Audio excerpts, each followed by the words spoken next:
दोस्तों मेरे चैनल पे आप सभी का स्वागत है। दोस्तों आज की वीडियो में आपको एमएस एक्सेल के अंदर पिवट टेबल को कैसे यूज किया जाता है इसका कंप्लीट प्रोसेस दिखाने वाला हूँ।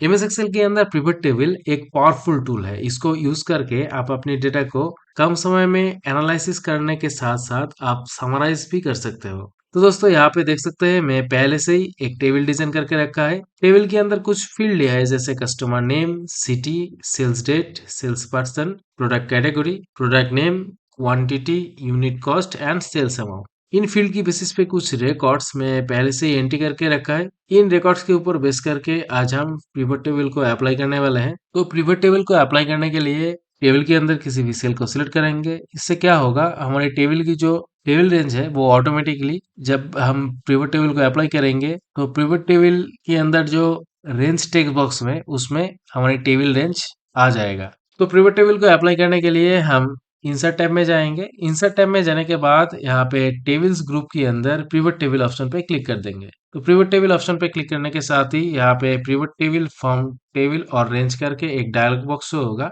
इसी डायलॉग बॉक्स के अंदर टेबल रेंज टेक्स्ट बॉक्स के अंदर हमारे टेबल की जो रेंज है वो यहाँ पे आ चुका है। यहाँ पे आप अपनी टेबल की रेंज जो है आप मैन्युअली भी दे सकते हो। तो यहाँ पे हमारी पिवट टेबल की लोकेशन को चूज करने के लिए यहाँ पे दो ऑप्शन दिखाएगा, एक है न्यू वर्कशीट, दूसरा है एग्जिस्टिंग वर्कशीट। तो पहले वाला ऑप्शन है न्यू वर्कशीट, इसको सिलेक्ट करके आप अपनी पिवट टेबल को दूसरा वर्कशीट के अंदर आप दिखा नहीं सकते हो। और दूसरा ऑप्शन एग्जिस्टिंग वर्कशीट ऑप्शन को सिलेक्ट करके आप अपनी पिवट टेबल को आप इसी शीट के अंदर दिखा नहीं सकते हो। तो इसके लिए जस्ट आपको एग्जिस्टिंग वर्कशीट ऑप्शन को सिलेक्ट करना है, यहाँ पे आपका लोकेशन दे देना है। हम डिफॉल्ट जो ऑप्शन है न्यू वर्कशीट ऑप्शन, इसको हम सिलेक्ट करेंगे क्योंकि हमारी पिवट टेबल जो है हम दूसरा वर्कशीट में दिखाना चाहते हैं। अब हम यहाँ पे ओके बटन पे क्लिक कर देंगे। तो ओके बटन पे क्लिक करने के साथ ही यहाँ पे देख सकते हैं दोस्तों हमारी पिवट टेबल जो है वो दूसरे शीट के अंदर दिखा रहा है। यहाँ पे राइट साइड में हमारी टेबल के अंदर जितने सारे फील्ड हम लिया है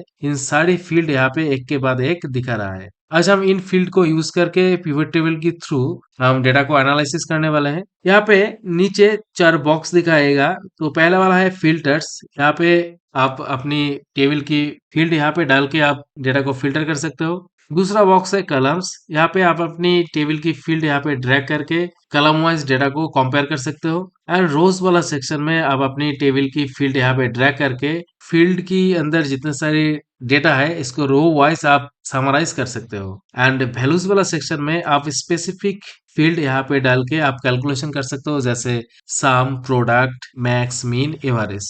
तो यहाँ पे आज हम पिवट टेबल के थ्रू कुछ डेटा को हम एनालिसिस करने वाले हैं। तो यहाँ पे हमारी क्वेरी है, हम सिटी वाइज कितने कितने प्रोडक्ट सेल किया है एंड कितने क्वांटिटी में सेल किया है, उसका यूनिट कॉस्ट क्या है हम देखना चाहते हैं। तो इसके लिए हम सिटी को सिलेक्ट करेंगे, उसके बाद हम प्रोडक्ट नेम को सिलेक्ट करेंगे, उसके बाद क्वांटिटी, उसके बाद हम यूनिट कॉस्ट को लेंगे। तो यहाँ पे city wise product name and उसका क्वांटिटी एंड यूनिट कॉस्ट जो है वो यहाँ पे दिखा रहा है। तो हम सिटी वाइज डेटा को फिल्टर करेंगे। तो इसके लिए हम सिटी को ड्रैग करके फिल्टर वाला जो सेक्शन है इसमें हम ड्रॉप कर देंगे। तो यहाँ पे हमारी सिटी जो है वो यहाँ पे आ चुका है इन सेल में। यहाँ पे हम सिटी को सिलेक्ट करके हम डेटा को फिल्टर करेंगे। यहाँ पे हम किसी भी एक सिटी को सिलेक्ट करेंगे, मुंबई को सिलेक्ट करेंगे एंड ओके बटन पे क्लिक कर देंगे। तो ओके बटन पे क्लिक करने के साथ ही यहाँ पे देख सकते हैं दोस्तों, तो मुंबई के अंदर जितने प्रोडक्ट सेल किया है इसका नेम एंड उसका क्वांटिटी जो है वो दिखा रहा है। उसके साथ साथ यूनिट कॉस्ट भी यहाँ पे दिखा रहा है। यहाँ पे हम दूसरा सिटी को हम लेंगे। यहाँ पे हम दिल्ली के अंदर कितने प्रोडक्ट सेल किया है एंड कितने क्वांटिटी में सेल किया है इसका रिकॉर्ड हम देखना चाहते हैं। तो इसके लिए हम दिल्ली को सिलेक्ट करने के बाद यहाँ पे ओके बटन पे क्लिक कर देंगे। तो दिल्ली के अंदर जितने जितने प्रोडक्ट सेल किया है एंड जितने क्वांटिटी में सेल किया है उसका रिकॉर्ड यहाँ पे दिखा रहा है।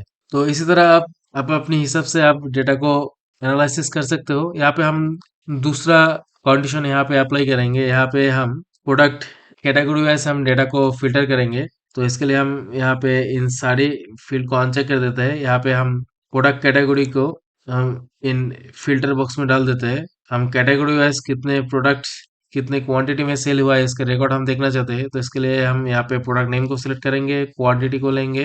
यहाँ पे हम प्रोडक्ट कैटेगरी वाइज हम देख सकते हैं हमारे कितने प्रोडक्ट सेल किया है हम। तो यहाँ पे हम कैटेगरी बॉक्स से हम कैटेगरी को लेंगे। यहाँ पे हम एसएसडी को लेते हैं, ओके बटन पे क्लिक कर देंगे। तो टोटल एसएसडी यहाँ पे 55 सेल किया है। यहाँ पे हम और एक फील्ड को ऐड करना चाहते हैं।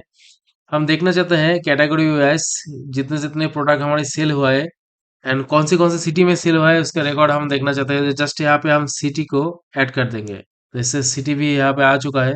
तो यहाँ पे हमारे एसएसडी जो है वो मुंबई में सेल हुआ है, पुणे में, दिल्ली में, नोएडा में एंड हरियाणा में। इसी तरह हम यहाँ पे दूसरे आइटम को यहाँ पे हम फिल्टर करेंगे। यहाँ पे हम प्रिंटर को देखना चाहते हैं कौन सी सिटी में सेल हुआ है एंड कितने क्वांटिटी में सेल हुआ है। जस्ट यहाँ पे हम प्रिंटर को सिलेक्ट करने के बाद यहाँ पे ओके बटन पे क्लिक कर देते हैं। तो यहाँ पे और प्रिंटर जो है वो मुंबई, पुणे, नोएडा एंड दिल्ली में सेल हुआ है एंड कितने क्वांटिटी में सेल हुआ है इसका रिकॉर्ड यहाँ पे दिखा रहा है। तो यहाँ पे आप इजीली पिवट टेबल के थ्रू आप डेटा को एनालिसिस कर सकते हो। अब हम इन सारी चेक बॉक्स को अनचेक कर देते हैं। यहाँ पे हम कस्टमर नेम वाइज हम देखना चाहते हैं हम कितने कितने प्रोडक्ट सेल किया है। जस्ट कस्टमर नेम को हम सिलेक्ट करेंगे, यहाँ पे हम प्रोडक्ट नेम को सिलेक्ट करेंगे, उसके साथ हम क्वांटिटी को सिलेक्ट करेंगे। तो कस्टमर नेम वाइज हमारी कितने प्रोडक्ट कितने क्वांटिटी में सेल हुआ है इसका रिकॉर्ड यहाँ पे दिखा रहा है। यहाँ पे एटम कंप्यूटर हब को हम बड़ा क्वांटिटी सेल किया है। उसके अंदर ए डाटा एसएसडी 1 TB रैम है, इप्सन प्रिंटर 110 है, सैमसंग